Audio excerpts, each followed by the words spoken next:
notes here. Sources of information, by the time they get to you as the high school coach, let's kind of go through all of the information and all of the effects that have been with them, right? So you're constantly in a state of filtering, that's bullshit, that's not. The internet, right? Social media, you have the well-intended parents. You're the high school coach, so we'll leave you out. You're always fighting with the travel coaches because they have their own agenda too.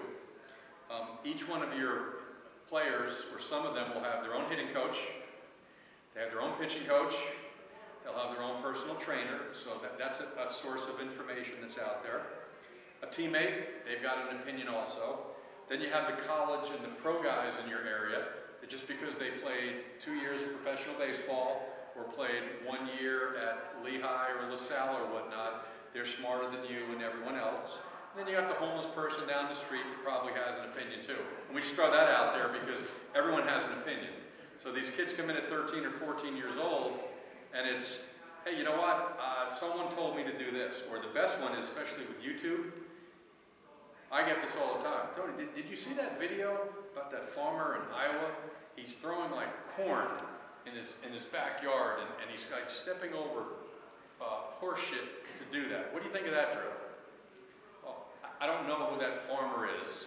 The fact that it's on YouTube doesn't necessarily mean that it's what? That it's credible.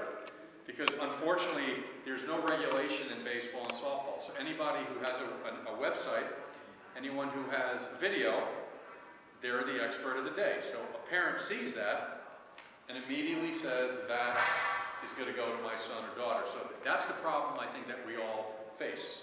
So by the time they get to your level, you've got all this information. So how do you filter it out?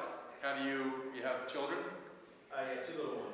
Okay, so one day as a father, you're going to have to filter out and make sure that they try to get the best information. And if you do that, if they're motivated and lucky, they might get a chance to be really good players. But I think the one thing that, the commonality, if any of these drills that you see, isolate,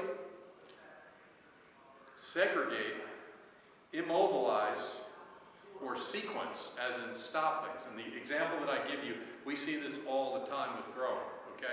All right, so here's a throwing drill where you're actually stopping the arm for a split second and you're telling the kid that this is where you need to be.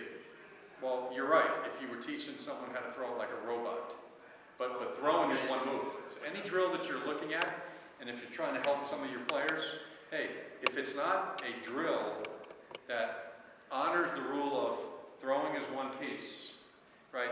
Hitting is 3 moving parts kind of blended together. It's not a drill that's going to eventually show up when it's time to play. I think that's the one thing. And we mentioned a few times here, Ryan and I ran into a few people, college coaches, big names, not mentioning any names. The fact that they have a big name on their shirt doesn't necessarily mean that that information is going to work for your high school level player. It doesn't work that way. And at the college level, at the professional level, they're getting the top of the food chain. They're not getting the high school players, and they're not getting 11, 12-year-olds to deal with. So as amateur grassroots instructors, we have to be a little bit better, quite frankly, than colleges and the pro guys. Because so I think we also have to start using some common sense. Right? If it's a drill that you're telling yourself, you know what, I can't repeat it, I don't think I can teach it, and I have some skepticism about it, I'm not going to use it. Instead of, I heard a drill, I was at a clinic, and I heard a coach say, put the bat behind your hips and try to hit the ball off a tee. Someone asked me that this morning, and I said, that person should be locked up for endangering the welfare of a child, because that's exactly the move that we don't want to teach. Someone asked this morning about, after we were done, about the weighted balls. Right? Should you throw weighted balls? If your kid's 10, probably not. 7, a little young.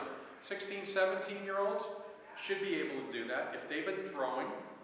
And the weighted balls are just not about throwing harder. By putting a 9-ounce ball in someone's hand, you're giving them more awareness. So if that particular pitcher is kind of wrapping or spikes the ball down, the heavier weight just makes them much more aware as to where their fingers and hands are. It's also going to get them to have better elbow speed, because the bigger weight, they're going to want to get it up and out a little bit sooner.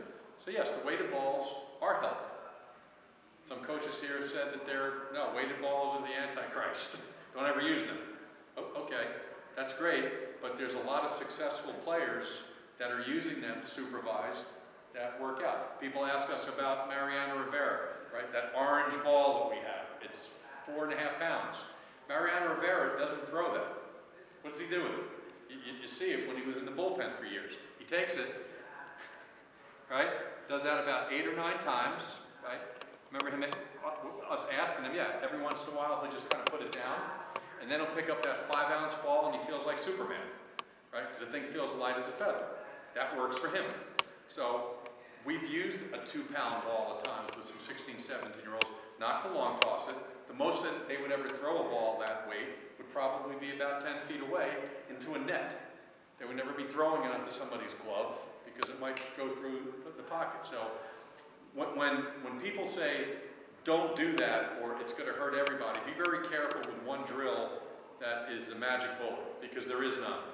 There's really not. Same thing with long toss. Long toss is like the magic bullet. If you can throw a ball at 300 feet, you're throwing 90 miles an hour, which is true, right? At some point, if your players can stand at home plate and throw a ball 300 feet, we know that that's going to come out to 90 miles an hour on a gun. The problem is if you're just kind of doing it with like what we call a run and gun, where they're just kind of like taking 7 steps and just throwing the shit out of it, yeah, 99 miles an hour is pretty good. And we've done that with some college pitchers, but when you put them back on the mound, you know what you get? You don't get 99. You get 89, 90, but he can't throw a strike, which gets back to what you said before in high school. If they can learn to go up and in, low and away, and throw a changeup, they're going to be very successful. If they can learn first pitch strikes, that's going to be very good. Throwing the ball down in the strike zone, as we told pitching coaches yesterday, is not necessarily the best thing to do, because that pitch that's low, and a hitter that's looking to get in his legs and create backspin, the only ball that you can hit really far sometimes is what? The ball that's down. And look no further than baseball tonight, with those balls that are getting crushed, 80% of them are on the knees and down. 80% of the balls that you see in the big leagues, when those guys hit balls 400 feet, ball's like right over here. And the way in which they're doing that, they're just sitting down and they're hitting this. They're going in this direction. Because if the ball's going down and you swing level, what are you going to get? You're going to get a ground ball. But if you swing slightly up on the ball that's down, what's going to happen? You're going to hit the back of the ball, it's going to go like this, and it's going to go out or into a gap. That's really the big difference there.